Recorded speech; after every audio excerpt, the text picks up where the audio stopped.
একটা commission of inquiry চেয়েছি যে ইউনূস সাহেবের আমলে যা কিছু ঘটেছে একটা ইনকোয়ারি করতে। এই যে যদি আর্মি ওনাকে না সরাতো, ওনাকে এখান থেকে না নিয়ে যেত, তাহলে বলতাম যে জনগণ সরিয়েছে। ফর্মার প্রাইম মিনিস্টার তো Sheikh Hasina did not resign, এটা তো সবাই জানে। রাষ্ট্রপতিও বলেছেন রিজাইন করেন না, হি ওয়াজ ফ্লন টু ইন্ডিয়া। আমি এই পিটিশনটা আমাদের প্রেয়ার খুব সিম্পল। আমরা অনেক কথা বলেছি, চেয়েছি কি একটা কমিশন অফ ইনকোয়ারি চেয়েছি যে ইউনূস সাহেবের আমলে যা কিছু ঘটেছে একটা ইনকোয়ারি করতে। এই যে আমাদেরকে দাসত্বর মধ্যে নিয়ে গেছে আমেরিকার, বা এই যে টিকা বাচ্চারা মারা যাচ্ছে, কেন এইগুলি কিনা হয় না, এইসব টোটাল। আমরা কিন্তু কোনো টিওআর বলি নাই যে এই এই এই এই জিনিস ইনকোয়ারি করবেন, প্রেয়ারে নাই। প্রেয়ারে শুধু আছে যে আপনি সরকার, আপনি একটা কমিশন অফ ইনকোয়ারি করেন এবং ইউনূস অ্যাডমিনিস্ট্রেশনের পুরাটা আপনি দেখেন যে উনি কী করেছেন না করেছেন। টার্মস অফ রেফারেন্স কমিশনের কি হবে এইটা সরকার ঠিক করবে। আমরা বলি নাই আমাদের পিটিশনে যে এই টার্মস অফ রেফারেন্স। তো আমি মনে করি অ্যাটর্নি জেনারেল সাহেব এসেছেন, উনি বলেছেন যে আমি একটু জেনে আসি, অর্থাৎ উনি ইনস্ট্রাকশনস নেবেন। Very good, fair enough. আমরাও চাই যে উনি ইনস্ট্রাকশনস নিয়ে আসুক, এবং যদি ওনারা সরকার মনে করে যে না কোনো ইনকোয়ারি আমরা করব না, আপনারা দেখবেন, জনগণ দেখবে, এটা আমার করার কিছু নাই। তবে যে প্রশ্নটা করেছেন উনি আমার কাউন্সিলকে, সেটা হচ্ছে যে অভ্যুত্থান না তাহলে কি? এই প্রশ্নের উত্তরে আমি বলছি যে যদি আর্মি ওনাকে না সরাতো, ওনাকে এখান থেকে না নিয়ে যেত, তাহলে বলতাম যে জনগণ সরিয়েছে।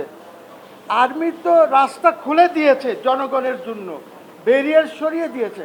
আমি শেখ হাসিনা সরকারের পক্ষে বলছি না, আমি তো ওনার বিরুদ্ধে, আপনারা জানেন আমার অনেক ভিডিওস আছে, ফেসবুক পোস্ট আছে, সব কিছু আছে। আমি আন্দোলন করেছি, আমি সব কিছু করেছি, আমার বিরুদ্ধে মামলা হয়েছে, ওইটা না। আমি সাপোর্ট করতে চাই যে আগামীতে যেন এরকম কিছু না হয়, এবং এই ইনকোয়ারি কমিশন যেটা আছে এই সরকারই ঠিক করুক কি কি ইনকোয়ারি করবে, টার্মস অফ রেফারেন্স কী হবে, কাজে আমরা কিছু ইম্পোজ করছি না। Thank you. ইনকোয়ারি অ্যাক্ট আন্ডারে একটা ইনকোয়ারি কমিশন চাওয়া হয়েছে on the alleged illegalities, improprieties, taking over power by professor Yunus and his advisers.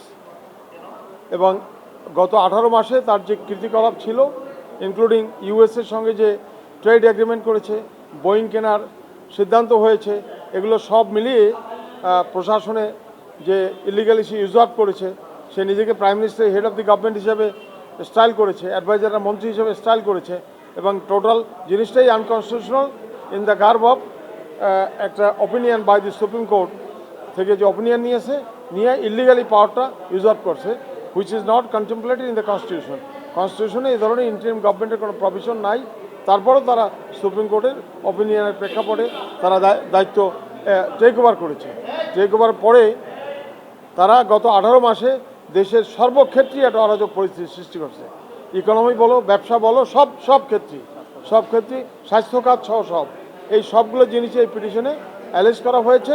এবং আমরা বলেছি যে এটা একটা সিম্পল প্রেয়ারটা ইনকোয়ারি কমিশন অফ ইনকোয়ারি অ্যাক্টের আওতায় একটা ইনকোয়ারি কমিশন হওয়া বাঞ্ছনীয়, এবং যাতে ফিউচারেও কোনো ইলেক্টেড গভর্নমেন্টকে আসা ওভারথ্রো না করতে পারে under the garb of the constitution, একটা মেকানিজম করে না করতে পারে।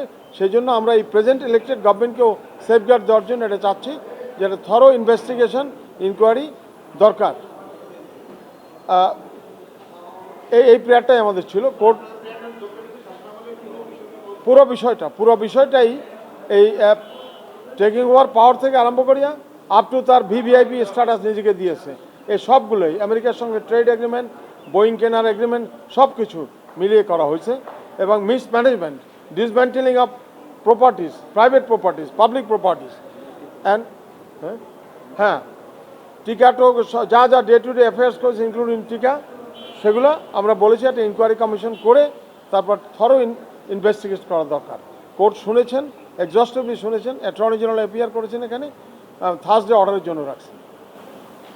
নেসেসারি অর্ডার ভবিষ্যতেও যেন ইলেকটেড গভর্নমেন্টকে ওভারথ্রো করতে না হয় তার জন্য আমরা বলেছি। কিন্তু আমরা আওয়ামী লীগ বলেছি। সরকারের তো পতন ঘটেছে অভ্যুত্থানে, সেটি সেটা এখানে অভ্যুত্থান কিনা এটা তো অভ্যুত্থানে পতন হয়নি। তাহলে কি ফর্মার প্রাইম মিনিস্টার তো Sheikh Hasina did not resign, এটা তো সবাই জানে। রাষ্ট্রপতিও বলেছেন রিজাইন করেন না, হি ওয়াজ ফ্লন টু ইন্ডিয়া। এই তাহলে কনস্টিটিউশনাল মেকানিজমই তো করা হয়নি, কনস্টিটিউশন তো এটা নাই, এই প্রভিশনটা তো কনস্টিটিউশনে নাই। কনস্টিটিউশন যেটা আছে তাহলে another man will take over as prime minister. আর দিস ইন্টারিম গভর্নমেন্ট এই ডাজ নট ইউসুফ্যাক্টো, এটা তো head of the government or interim government, এটা তো কনস্টিটিউশনের কোনো প্রভিশন নাই এখানে। তাহলে তো পুরো ইন্টারিম গভর্নমেন্টের সময়টা অবৈধ হয়ে যায়। সেটা কি হবে সেটা দেখা যাবে ইনকোয়ারি কমিশনে। ইনকোয়ারি কমিশন তো আমরা চেয়েছি যে ইনকোয়ারি কমিশন দ্বারা একটা ইনকোয়ারি করা হোক, thorough inquiry.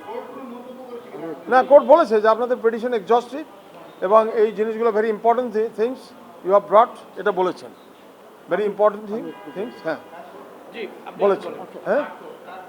Justice Sohel Ahmed Sohel and justice Fatema Anwar.